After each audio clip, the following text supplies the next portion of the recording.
ಆತ್ಮೀಯ ಸ್ನೇಹಿತರೆ, ತಮಗೆಲ್ಲರಿಗೂ ಈ ವಿಡಿಯೋಗೆ ಸ್ವಾಗತ ಹಾಗೂ ಸುಸ್ವಾಗತ ಕೋರ್ತಾ 8ನೇ ತರಗತಿಯ ದ್ವಿತೀಯ ಸಂಕಲನಾತ್ಮಕ ಮೌಲ್ಯಾಂಕನ SA2 ಮಾದರಿ ಪ್ರಶ್ನೆ ಪತ್ರಿಕೆ ಮಾರ್ಚ್ 2026. ವಿಷಯ ಪ್ರಥಮ ಭಾಷೆ ಕನ್ನಡ. ಸಮಯ 2 ಗಂಟೆ. ಗರಿಷ್ಠ ಅಂಕಗಳು 50 ಅಂಕಗಳು. ಇಲ್ಲಿ ವಿದ್ಯಾರ್ಥಿಗಳಿಗೆ ಸೂಚನೆಗಳನ್ನು ಕೊಡಲಾಗಿದೆ, ಇದನ್ನು ಓದ್ಕೊಳ್ಳಿ. ಇದರೊಳಗೆ ಮೊದಲನೇ ರೋಮನ್ ಸಂಖ್ಯೆಯಲ್ಲಿ ಕೆಳಗಿನ ಪ್ರಶ್ನೆಗಳಿಗೆ ಅಥವಾ ಅಪೂರ್ಣ ಹೇಳಿಕೆಗಳಿಗೆ 4 ಆಯ್ಕೆಗಳನ್ನು ನೀಡಲಾಗಿದೆ. ಅವುಗಳಲ್ಲಿ ಸೂಕ್ತವಾದ ಉತ್ತರವನ್ನು ಆರಿಸಿ ಕ್ರಮಾಕ್ಷರದೊಂದಿಗೆ ಬರೆಯಿರಿ ಅಂತ ಹೇಳಲಾಗಿದೆ. 1ನೇ ಪ್ರಶ್ನೆ, ಕನ್ನಡ ವರ್ಣಮಾಲೆಯಲ್ಲಿರುವ ಅಲ್ಪ ಪ್ರಾಣಾಕ್ಷರಗಳ ಸಂಖ್ಯೆ ಎಷ್ಟು ಅಂತ ಕೇಳಲಾಗಿದೆ. ಇದರ ಸರಿಯಾದ ಉತ್ತರ ಆಪ್ಷನ್ ಸಿ 10. ನೆಕ್ಸ್ಟ್ 2ನೇ ಪ್ರಶ್ನೆ, ವಿದ್ಯಾರ್ಥಿಗಳಲ್ಲಿ ಈ ಪದದಲ್ಲಿ ಇರುವ ವಿಭಕ್ತಿಯ ಹೆಸರೇನು? ಇದರ ಸರಿಯಾದ ಉತ್ತರ ಆಪ್ಷನ್ ಡಿ ಸಪ್ತಮಿ. ನೆಕ್ಸ್ಟ್ 3ನೇ ಪ್ರಶ್ನೆ, ಪುಸ್ತಕವನ್ನು ಪದವು ಈ ಸಂಧಿಗೆ ಉದಾಹರಣೆ. ಸರಿಯಾದ ಉತ್ತರ ಆಪ್ಷನ್ ಬಿ ಆಗಮ ಸಂಧಿ. ನೆಕ್ಸ್ಟ್ ಮೇನ್ ಕ್ವಶನ್ ನಂಬರ್ 2ರಲ್ಲಿ ಕೆಳಗಿನವುಗಳಲ್ಲಿ ಮೊದಲೆರಡು ಪದಗಳಿಗೆ ಇರುವ ಸಂಬಂಧದಂತೆ 3ನೇ ಪದಕ್ಕೆ ಸರಿಹೊಂದುವ ಸಂಬಂಧಿ ಪದವನ್ನು ಬರೆಯಿರಿ ಅಂತ ಹೇಳಲಾಗಿದೆ. 4ನೇ ಪ್ರಶ್ನೆ, ಸೋಲು ಗೆಲುವು, ಜ್ಞಾನ ಡ್ಯಾಶ್. ಸರಿಯಾದ ಉತ್ತರ ಜ್ಞಾನಕ್ಕೆ ಅಜ್ಞಾನ. 5ನೇ ಪ್ರಶ್ನೆ, ಪುಣ್ಯ ಹೂನ್ಯ, ಕಾರ್ಯ ಡ್ಯಾಶ್ ಅಂತ ಕೊಡಲಾಗಿದೆ. ಕಾರ್ಯ ಕಜ್ಜ ತತ್ಸಮ ತದ್ಭವ ಪದಗಳಿವು. ನೆಕ್ಸ್ಟ್ 3ನೇ ರೋಮನ್ ಸಂಖ್ಯೆಯಲ್ಲಿ ಕೆಳಗಿನ ಪ್ರಶ್ನೆಗಳಿಗೆ ಪ್ರತಿಯೊಂದಕ್ಕೂ ಒಂದೊಂದು ವಾಕ್ಯದಲ್ಲಿ ಉತ್ತರ ಬರೆಯಿರಿ ಅಂತ ಕೊಡಲಾಗಿದೆ. ಇಲ್ಲಿ 3 ಪ್ರಶ್ನೆಗಳನ್ನು ಕೊಡಲಾಗಿದೆ. 6ನೇ ಪ್ರಶ್ನೆ, ಎಲ್ಲೆಲ್ಲಿ ನೀರು ಕೊಡುವ ಸಂಪ್ರದಾಯವಿಲ್ಲ? ಇದರ ಉತ್ತರವನ್ನು ನೋಡಿದರೆ ಯುರೋಪ್ ಹಾಗೂ ಅಮೆರಿಕಗಳಲ್ಲಿ ನೀರು ಕೊಡುವ ಸಂಪ್ರದಾಯವಿಲ್ಲ. 7ನೇ ಪ್ರಶ್ನೆ, ಪುರಂದರ ದಾಸರ ಅಂಕಿತನಾಮ ಯಾವುದು? ಇದರ ಉತ್ತರ ಪುರಂದರ ದಾಸರ ಅಂಕಿತನಾಮ ಪುರಂದರ ವಿಠಲ. 8ನೇ ಪ್ರಶ್ನೆ, ನೆಹರೂರವರು ಯಾರಿಗೆ ಪತ್ರವನ್ನು ಬರೆದಿದ್ದಾರೆ? ಉತ್ತರವನ್ನು ನೋಡೋದಾದರೆ ನೆಹರೂರವರು ತಮ್ಮ ಮಗಳಾದ ಇಂದಿರಾ ಪ್ರಿಯದರ್ಶಿನಿಗೆ ಪತ್ರವನ್ನು ಬರೆದಿದ್ದಾರೆ. ಮೇನ್ ಕ್ವಶನ್ ನಂಬರ್ 4ರಲ್ಲಿ ಕೆಳಗಿನ ಪ್ರಶ್ನೆಗಳಿಗೆ 3ರಿಂದ 4 ವಾಕ್ಯಗಳಲ್ಲಿ ಉತ್ತರವನ್ನು ಬರೆಯಿರಿ. ಇದು 2 ಅಂಕದ ಪ್ರಶ್ನೆಗಳಿವು. 9ನೇ ಪ್ರಶ್ನೆ, ಹುಸೇನ ಸಾಹೇಬರ ವ್ಯಕ್ತಿತ್ವವನ್ನು ವಿವರಿಸಿ. ಉತ್ತರ, ಹುಸೇನ ಸಾಹೇಬರು ಜನಪ್ರಿಯ ವ್ಯಕ್ತಿಯಾಗಿದ್ದರು. ಅವರು ಧನವಂತರಾಗಿದ್ದು ಮಸೀದಿ ಮಾತ್ರವಲ್ಲ ದೇವಸ್ಥಾನವನ್ನು ಕಟ್ಟಿಸಿದ್ದರು. ಅವರು ಸರ್ವಧರ್ಮಗಳನ್ನು ಸಮಭಾವದಿಂದ ಕಾಣುತ್ತಿದ್ದರು. ನೆಕ್ಸ್ಟ್ 10ನೇ ಪ್ರಶ್ನೆ, ಶಿವನ ಸಮುದ್ರದಲ್ಲಿ ಸುಬ್ರಹ್ಮಣ್ಯಂ ಮಾಡಿದ ವ್ಯವಸ್ಥೆಗಳಾವುವು? ಇದರ ಉತ್ತರ ನೋಡೋದಾದರೆ ಸುಬ್ರಹ್ಮಣ್ಯಂ ಲೇಖಕರು ಶಿವನ ಸಮುದ್ರವನ್ನು ಒಳ ಸೇರುವ ಮುನ್ನ ಬಾಗಿಲ ಬಳಿ ನಿಂತು ವಿಶ್ವಾಸದಿಂದ ಸ್ವಾಗತಿಸಿದರು. ನಿಲ್ಮನೆಯನ್ನು ಕೂಡಲೇ ಖಾಲಿ ಮಾಡಿಸಿದರು. ಹಾಸಿಗೆ ಹಾಸಿಕೊಟ್ಟರು. ಊಟ ಉಪಚಾರದ ಬಗೆಗೆ ಕೇಳಿದರು. ಕೊನೆಗೆ ಹೋಗುವಾಗ ಗುಡ್ ನೈಟ್ ಎಂದು ಕೂಡ ಹೇಳಿದರು.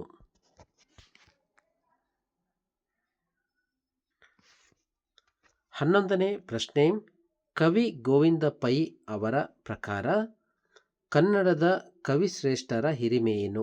ಉತ್ತರ, ಕನ್ನಡದ ಆದಿ ಮಹಾಕವಿಯಾಗಿರ್ತಕ್ಕಂಥ ಪಂಪ, ಕವಿ ಚಕ್ರವರ್ತಿ ರನ್ನ, ಕವಿ ಚೂತವನ ಚೈತ್ರರಾದ ಚೈತ್ರನಾದ ಲಕ್ಷ್ಮಿ, ಕವಿರತ್ನ ಜನ್ನ, ಷಡಕ್ಷರಿ ಮುದ್ದಣ್ಣ ಮೊದಲಾದವರು ಮಹಾಕಾವ್ಯಗಳನ್ನು ರಚಿಸಿದ್ದಾರೆ. ದಾಸಶ್ರೇಷ್ಠರಾದ ಪುರಂದರದಾಸರು ಮೊದಲಾದವರು ಭಕ್ತಿ ಪ್ರಧಾನವಾದ ಕೀರ್ತನೆಗಳನ್ನು ರಚಿಸಿದ್ದಾರೆ. ವಿದ್ಯಾರಣ್ಯ ಮಹರ್ಷಿಗಳು ವಿಜಯನಗರ ಸಾಮ್ರಾಜ್ಯ ಸ್ಥಾಪನೆಗೆ ಪ್ರೇರಕ ಶಕ್ತಿಯಾಗಿದ್ದಾರೆ. ಹೀಗೆ ಕನ್ನಡದ ಶ್ರೇಷ್ಠ ಕವಿಗಳು ಹಾಗೂ ಸಂತರು ಕನ್ನಡ ತಾಯಿಯ ಬಸಿರ ಹೊನ್ನಗನಿಯಾಗಿದ್ದಾರೆ. ನೆಕ್ಸ್ಟ್ 12ನೇ ಪ್ರಶ್ನೆ, ಹೊಸ ನಾಡೊಂದನ್ನು ಕಟ್ಟ ಬಯಸುವ ಕವಿ ಉತ್ಸಾಹ ಉದ್ವೇಗದಲ್ಲಿ ಹೇಳುವ ಮಾತುಗಳಾವುವು? ಉತ್ತರ, ನಾವು ಹೊಸ ನಾಡನ್ನು ಕಟ್ಟುವುದನ್ನು ತಡೆಯುವವರು ಹೊಡೆಯುವವರು ಯಾರಾದರೂ ಇದ್ದರೆ ಬನ್ನಿ. ಕೆಡಕು ನುಡಿಯುವ, ಕೆಡಕು ಬಗೆಯುವ ಕೆಡಕು ಜನರೇ ಬನ್ನಿ. ನಿಮ್ಮೆಲ್ಲರನ್ನು ತೊಡೆದು ನಿಮ್ಮ ಮಸಣದ ಮೇಲೆ ಹೊಸ ನಾಡನ್ನು ಕಟ್ಟುತ್ತೇವೆ ಎಂದು ಕವಿ ಹೇಳಿದ್ದಾರೆ. 13ನೇ ಪ್ರಶ್ನೆ, ಕವಿ ದಿನಕರ ದೇಸಾಯಿ ಅವರ ಪ್ರಕಾರ ಬೂದಿಯನ್ನು ಕೊಳದಲ್ಲಿ ಬಿಡುವುದರಿಂದ ಬದುಕು ಧನ್ಯವಾಗುವುದು ಹೇಗೆ? ವಿವರಿಸಿ. ಉತ್ತರ, ನನ್ನ ದೇಹದ ಬೂದಿಯನ್ನು ಕೊಡದಲ್ಲಿ ಬಿಡುವುದರಿಂದ ಅದು ಕೆಸರಿನೊಡನೆ ಕೂಡಿ ಫಲವತ್ತಾದ ಮಣ್ಣಾಗುತ್ತದೆ. ಅದರಲ್ಲಿ ಪಂಕಜವು ಅಂದರೆ ಕಮಲವು ಅರಳಿದಾಗ ನಾವು ಹುಟ್ಟು ಸಾವಿನಿಂದ ಮುಕ್ತರಾಗಿ ನಮ್ಮ ಬದುಕು ಧನ್ಯವಾಗುವುದು. ನೆಕ್ಸ್ಟ್ ಮೇನ್ ಕ್ವಶನ್ ನಂಬರ್ 5ರಲ್ಲಿ ಕೆಳಗಿನ ವಾಕ್ಯ ಅಥವಾ ಹೇಳಿಕೆಗಳಿಗೆ ಸಂದರ್ಭ ಮತ್ತು ಸ್ವಾರಸ್ಯಗಳನ್ನು ಬರೆಯಿರಿ. ಇದು ಪ್ರತಿಯೊಂದು ಪ್ರಶ್ನೆಗಳಿಗೆ 3 ಅಂಕಗಳನ್ನು ಒಳಗೊಂಡಿರ್ತಕ್ಕಂಥ ಸಂದರ್ಭ ಸ್ವಾರಸ್ಯ. 14ನೇ ಪ್ರಶ್ನೆ, ನನಗೂ ಹೆಣ್ಣು ಮಕ್ಕಳಂತೆ ಉದ್ದ ಕೂದಲಿತ್ತು ಅಥವಾ ಅಕ್ಕಯ್ಯ ಅಮ್ಮನಿಗೆ ಹೇಳಬೇಡ ಮುಚ್ಚಿಡು. ಇದರ ಆಯ್ಕೆಯನ್ನು ನೋಡೋದಾದರೆ ಆಯ್ಕೆ ಕರ್ತೃ, ಆಕಾರ, ಪಠ್ಯ, ಸಂದರ್ಭ, ಯಾರು ಯಾರಿಗೆ, ಯಾವಾಗ, ಸ್ವಾರಸ್ಯ, ಅಂತರಾರ್ಥ, ಭಾಷೆ, ಪದಬಂಧ ಇವುಗಳಿಗೆ ಅಂಕಗಳನ್ನು ಒಂದೊಂದು ಅಂಕಗಳನ್ನು 3 ಅಂಕಗಳನ್ನು ನೀಡಲಾಗಿದೆ. ನನಗೂ ಹೆಣ್ಣು ಮಕ್ಕಳಂತೆ ಉದ್ದ ಕೂದಲಿತ್ತು. ಇದರ ಪಾಠದ ಹೆಸರು ಹಿಡಿದ ಕೆಲಸ. ಇಲ್ಲಿ ಈ ಮಾತುಗಳನ್ನು ಹುಸೇನ್ ಸಾಹೇಬರು ತಮ್ಮ ಗೆಳೆಯ ಲೇಖಕರೊಂದಿಗೆ ಹೇಳಿದ್ದಾರೆ.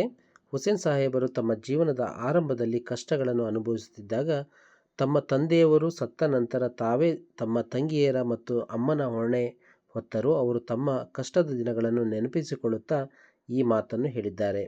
ಇನ್ನೊಂದು ಸಂದರ್ಭ ಸ್ವಾರಸ್ಯ ನೋಡಿದರೆ ಅಕ್ಕಯ್ಯ ಅಮ್ಮನಿಗೆ ಹೇಳಬೇಡ ಮುಚ್ಚಿಡು. ಪಾಠದ ಹೆಸರು ಹಿಡಿದ ಕೆಲಸ.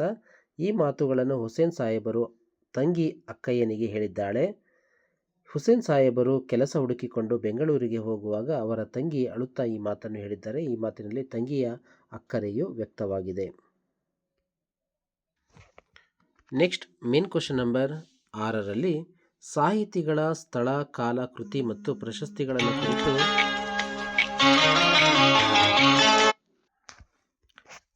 ಸ್ಥಳ, ಕಾಲ, ಕೃತಿಗಳಲ್ಲಿ ನೋಡೋದಾದರೆ ಇದರೊಳಗೆ 15ನೇ ಪ್ರಶ್ನೆ, ಮಾಸ್ತಿ ವೆಂಕಟೇಶ್ ಅಯ್ಯಂಗಾರ್ ಅವರ ಕುರಿತಂತೆ. ಉತ್ತರ, ಕನ್ನಡ ಸಾಹಿತ್ಯ ಲೋಕದಲ್ಲಿ ಸಣ್ಣ ಕಥೆಗಳ ಜನಕರೆಂದೇ ಖ್ಯಾತಿ ಪಡೆದು ಶ್ರೀನಿವಾಸ ಕಾವ್ಯನಾಮದಿಂದ ಹೆಸರಾಂತ ಮಾಸ್ತಿ ವೆಂಕಟೇಶ್ ಅಯ್ಯಂಗಾರರು ಕೋಲಾರ ಜಿಲ್ಲೆಯ ಮಾಲೂರು ತಾಲೂಕಿನ ಮಾಸ್ತಿ ಎಂಬ ಗ್ರಾಮದಲ್ಲಿ 6/6/1891ರಲ್ಲಿ ಜನಿಸಿದರು.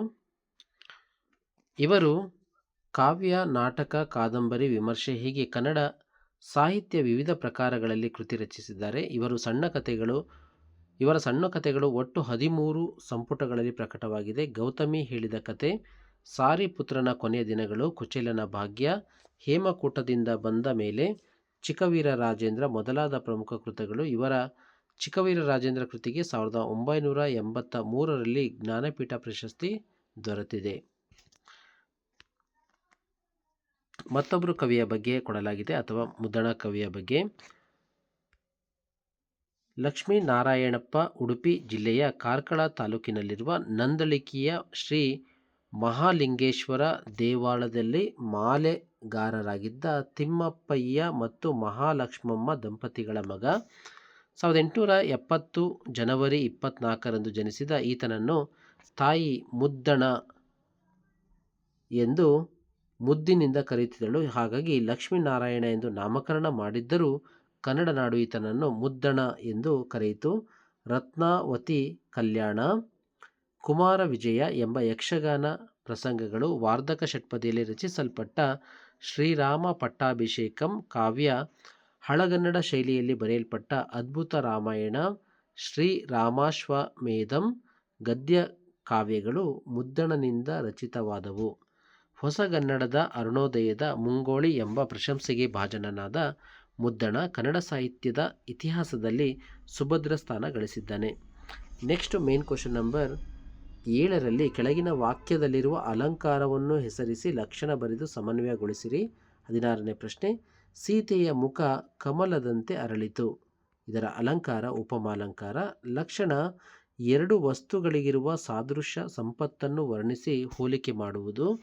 ಉಪಮೇಯ ಸೀತೆಯ ಮುಖ, ಉಪಮಾನ ಕಮಲ, ವಾಚಕ ಪದ ಅಂತೆ, ಸಮಾನ ಧರ್ಮ ಅರಳುವುದು. ಸಮನ್ವಯ, ಉಪಮೇಯವಾದ ಸೀತೆಯ ಮುಖವನ್ನು ಉಪಮಾನವಾದ ಕಮಲಕ್ಕೆ ಹೋಲಿಸಲಾಗಿದೆ. ಹಾಗಾಗಿ ಇದು ಉಪಮಾ ಅಲಂಕಾರವಾಗಿದೆ.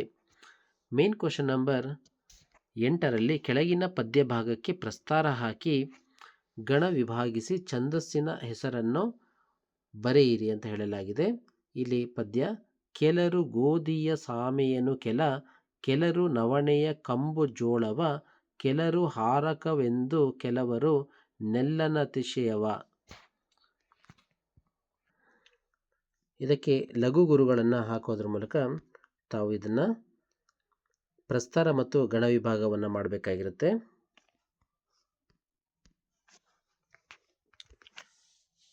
ನಂತರ ಮೇನ್ ಕ್ವಶನ್ ನಂಬರ್ 9ರಲ್ಲಿ ಈ ಗಾದೆಗಳಲ್ಲಿ ಯಾವುದಾದರೂ ಒಂದನ್ನು ಗಾದೆಯ ಮಹತ್ವದೊಂದಿಗೆ ವಿಸ್ತರಿಸಿ ಬರೆಯಿರಿ.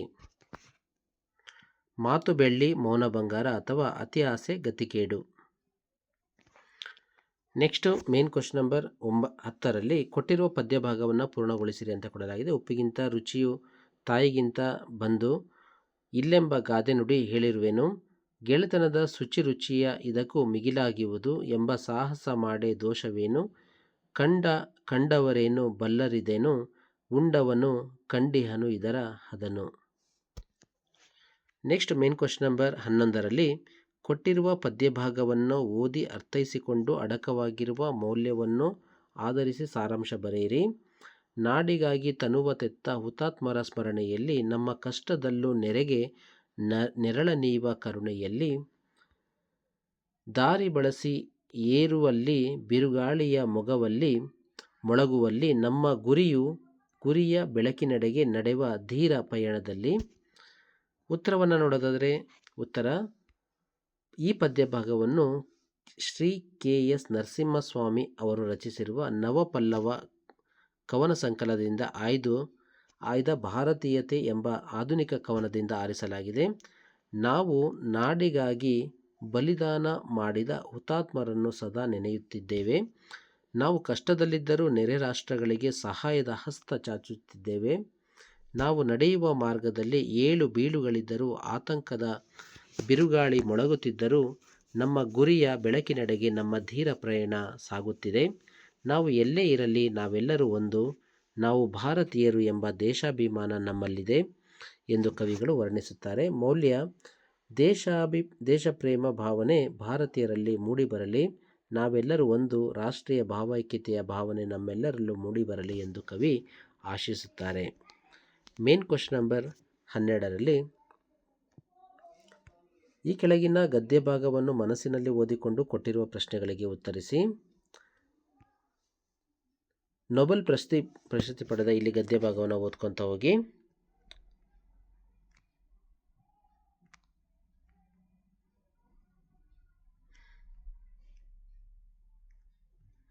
ಆನಂತರ ಇಲ್ಲಿ ಕೊಟ್ಟಿರ್ತಕ್ಕಂಥ ಪ್ರಶ್ನೆಗಳನ್ನು ನೋಡೋಣ.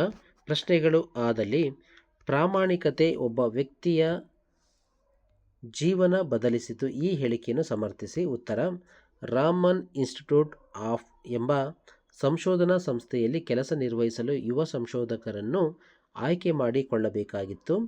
ಅದಕ್ಕೆ ಜಾಹೀರಾತು ಪ್ರಕಟಿಸಿದರು. ಅದನ್ನು ಓದಿ ಕೆಲವು ಅಭ್ಯರ್ಥಿಗಳು ಸಂದರ್ಶನಕ್ಕೆ ಬಂದಿದ್ದರು. ರಾಮನ್ ರವರು ತಮಗೆ ಬೇಕಾದ ಸೂಕ್ತ ಅಭ್ಯರ್ಥಿಗಳನ್ನು ಆಯ್ಕೆ ಮಾಡಿದರು. ಅದರಲ್ಲಿ ಒಬ್ಬ ಅಭ್ಯರ್ಥಿ ಅಲ್ಲಿಯೇ ನಿಂತು ಆ ವಿಷಯವನ್ನು ರಾಮನ್ ರವರಿಗೆ ಹೇಳಿ, ಕೊಟ್ಟಿರುವ ಹಣದಲ್ಲಿ 7 ರೂಪಾಯಿಗಳು ಹೆಚ್ಚಾಗಿದೆ ಎಂದು ತಿಳಿಸಿ ಅದನ್ನು ವಾಪಸ್ ನೀಡಲು ನಿಂತಿರುವುದಾಗಿ ತಿಳಿಸಿದರು.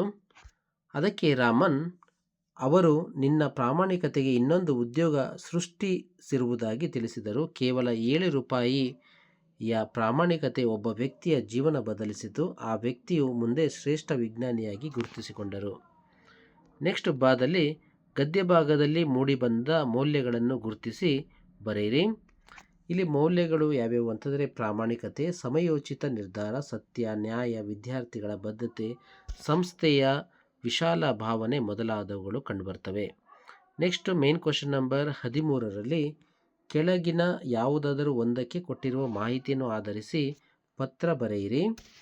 5 ಅಂಕದ ಪ್ರಶ್ನೆಗಳು. 22ನೇ ಪ್ರಶ್ನೆ, ನಿಮ್ಮನ್ನು ಕಡೂರಿನ ಸರ್ಕಾರಿ ಪ್ರೌಢಶಾಲೆಯ ವಿದ್ಯಾರ್ಥಿ ಕಮಲ ಎಂದು ಭಾವಿಸಿಕೊಂಡು ನಿಮ್ಮ ಗ್ರಾಮಕ್ಕೆ ಪ್ರಾಥಮಿಕ ಆರೋಗ್ಯ ಕೇಂದ್ರವನ್ನು ಮಂಜೂರು ಮಾಡಿಕೊಡುವಂತೆ ಕೋರಿ ಸ್ಥಳೀಯ ಶಾಸಕರಿಗೆ ಮನವಿ ಪತ್ರವನ್ನು ಬರೆಯಿರಿ ಅಂತ ಹೇಳಲಾಗಿದೆ. ಇಲ್ಲಿ ಇಂದ ಗೆ ಸಂಬೋಧನೆ, ವಿಷಯ, ಪತ್ರದ ಒಡಲು, ವಿಷಯ ನಿರೂಪಣೆ, ಮುಕ್ತಾಯ, ಇಂತಿ, ಸ್ಥಳ, ದಿನಾಂಕ ಇವೆಲ್ಲವನ್ನು ತಾವು ಬರಿಬೇಕಾಗಿರುತ್ತೆ. ಪತ್ರವನ್ನು ಪೂರ್ಣಗೊಳಿಸಬೇಕು. ಅಥವಾ ಇದರೊಳಗೆ ಮತ್ತೊಂದು ಏನಂತಂದರೆ ಕೆಳಗಿನ ವಿಷಯದಲ್ಲಿ 15 ವಾಕ್ಯಗಳಿಗೆ ಕಡಿಮೆ ಇಲ್ಲದಂತೆ ತಾವು ಪ್ರಬಂಧವನ್ನು ಬರೀಬೇಕು.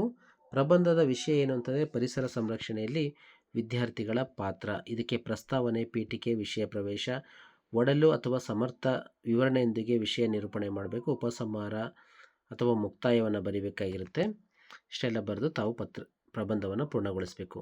ಧನ್ಯವಾದಗಳು.